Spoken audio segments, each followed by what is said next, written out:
ഒരു സാധാ ഫുട്ബോളിൻ്റെ വില 500 രൂപ അടങ്ങിയിട്ട് 3000 രൂപ വരെയാണ്. പക്ഷേ എങ്ങനെയാണ് ലോകകപ്പിൻ്റെ ഒഫീഷ്യൽ ബോൾ ഫിഫയ്ക്ക് കോടിക്കണക്കിന് രൂപ നൽകുന്നതെന്ന് ചിന്തിച്ചിട്ടുണ്ടോ? ഇതിൻ്റെ പിന്നിലെ യഥാർത്ഥ ബിസിനസ് ഇങ്ങനെയാണ്. ഓരോ ഫിഫ വേൾഡ് കപ്പിനും പ്രത്യേക ഒഫീഷ്യൽ മാച്ച് ബോൾസ് ഫിഫ പുറത്തിറക്കാറുണ്ട്. ഇതൊരു സാധാരണ പന്തല്ല, ലോകം മുഴുവൻ ഫുട്ബോൾ ഫാൻസ് വാങ്ങിക്കാനായിട്ട് ആഗ്രഹിക്കുന്ന ഒരു പ്രീമിയം പ്രൊഡക്റ്റാണ്. ഈ പന്ത് നിർമ്മിക്കുന്നത് ഫിഫയല്ല, അതിനുള്ള അവകാശം ഒരു പ്രമുഖ സ്പോർട്സ് ബ്രാൻഡിന് നൽകുകയാണ് ചെയ്യാറ്. ആ ബ്രാൻഡിൽ ലോകമെമ്പാട് ലക്ഷക്കണക്കിന് ഒഫീഷ്യൽ മാച്ച് ബോൾസ് പുറത്തിറക്കും. കളിക്കാർക്ക് ഉപയോഗിക്കാനുള്ള പ്രോ വേർഷനും അതേപോലെ ആരാധകർക്ക് വേണ്ടിയിട്ടുള്ള റെപ്ലിക്ക വേർഷനും വേറെ വേറെയാണ്. ഓരോ ലോകകപ്പിനും പുതിയ ഡിസൈനും പുതിയ ടെക്നോളജിയും പുതിയ മാർക്കറ്റിംഗ് ആവും ഉണ്ടാവുക. അതുകൊണ്ട് തന്നെ ഫാൻസ് ഇവ വീണ്ടും വാങ്ങും. ഇത്തരത്തിൽ കോടിക്കണക്കിന് പന്തുകൾ വിറ്റഴിക്കപ്പെടുകയും അതിലൂടെ 100 കണക്കിന് കോടികളുടെ ബിസിനസ് നടക്കുകയും ചെയ്യുന്നുണ്ട്.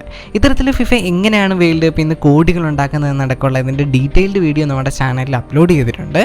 ലോകകപ്പിലെ ഒഫീഷ്യൽ മാച്ച് ബോൾസ് വെറും ഒരു പന്തല്ല, കോടികൾ അച്ചടിക്കുന്ന ഒരു ബിസിനസ് മിഷനാണ്.